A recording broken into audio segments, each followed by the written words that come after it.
पिछले वीडियो जो मैंने बनाया था उसमें मैंने चर्चा की थी कि वकीलों को इकट्ठा करने के लिए, वकीलों को एकजुट करने के लिए, संघीय शक्ति कलयुग को साबित करने के लिए, सरकार को नतमस्तक करने के लिए, अपनी मांगों को उन तक पहुंचाने के लिए एक संगठन खड़ा करना होगा। और उसी सिलसिले में मैंने सोचा कि सभी अधिवक्ताओं को तो हम इकट्ठा नहीं कर चुके। मैं खुद युवा था, नया नया उस व्यवसाय में आया था, बड़े लोगों से मुंह लगाना मुश्किल था, लेकिन युवा जो ब्रीड थे वो 80% के लगभग थे। इसलिए मैंने निर्णय लिया कि युवा अधिवक्ता कल्याण समिति का गठन किया जा सकता है और युवाओं को एक सूत्र में बांध करके उनके जोश से को सही उपयोग में दिशा में ला करके हम बड़े से बड़े काम को कर सकते हैं, जिससे इस संस्था और वकीलों के हित की रक्षा हो सकेगी।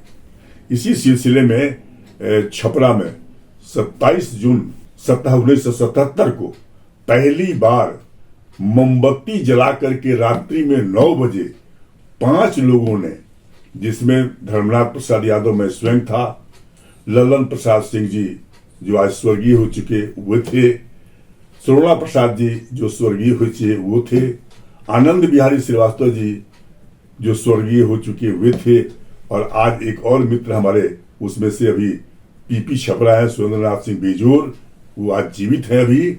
तो 5 में 2 आदमी हम जीवित हैं, 3 हमारे मित्र जा चुके।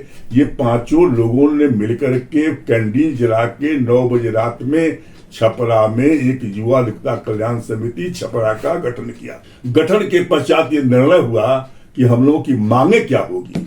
उन मांगों में हम लोगों ने 16 सूत्री मांग तैयार किया, जिसमें प्रथम ही मांग था कि प्रथम 5 वर्षों तक प्रारंभिक पेशे में आने पर हर युवा अधिवक्ता को कम से कम 5,000 रुपया प्रति माह मानदेय देकर सरकार अपने विभागों के कार्यों को सौंप करके कार्य संपादित करके उन्हें जो है सो मानदेय दे, ताकि अपने वो पेशे में दक्षता प्राप्त कर सकें और उनका सर्वाइवल हो सके। ये 5 वर्ष यदि अपने पेशे में वो खींच देंगे तो 5 वर्ष के अंदर में निकलने वाले वकील 99.9% तक लोग सक्सीड कर जाएंगे। इस उम्मीद से हम लोगों ने पहली मांग यही रखा। 15 सूत्री और मांग मिला के 16 सूत्री मांग को लेकर के हम लोगों ने शुरू किया। अपनी समिति के बैनर के तले हम लोगों ने कार्यक्रम शुरू किया, लेकिन 1 साल के अंदर 77 से 78 आते आते मैंने लगभग बिहार के 4 जिलों में युवा अधिवक्ता कल्याण समिति का गठन करना प्रारंभ किया, इसे बिहार की तरफ बढ़ाने के लिए।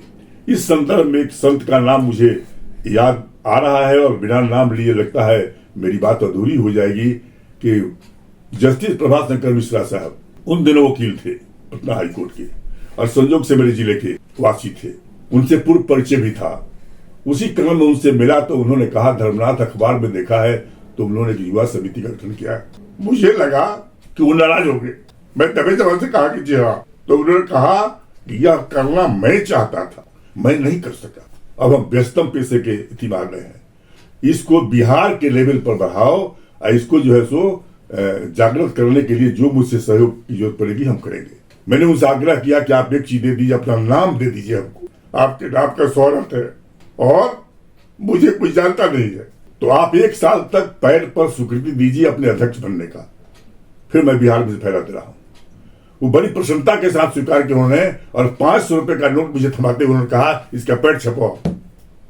और मैंने स्वीकार कर लिया तुम्हारे अनुरोध को और इसे बिहार के लिए बढ़ाओ। ये बहुत आवश्यक है। वकील की जमायत को इकट्ठा करके वेलफेयर स्टेट में जब तक धक्का नहीं दिया जाएगा, जब तक जोर नहीं लगाया जाएगा, तब तक वकील का कल्याण होना संभव नहीं लग रहा है। ऐसे हमारे जस्टिस प्रभात शंकर मिश्र जो आज स्वर्गीय हैं, उनका भी भाव था और उनका बड़ा प्यार मिला, सहयोग मिला। उनके नाम के आधार बना करके मैंने बिहार में इसे साल, 1.5 साल, 2 साल आते आते 80 के दशक आते आते बिहार के 95% जगहों में युवा अधिवक्ता कल्याण समिति का गठन कर दिया गया और 80 में इसका विधिवत गठन हुआ सिविल कोर्ट में ही।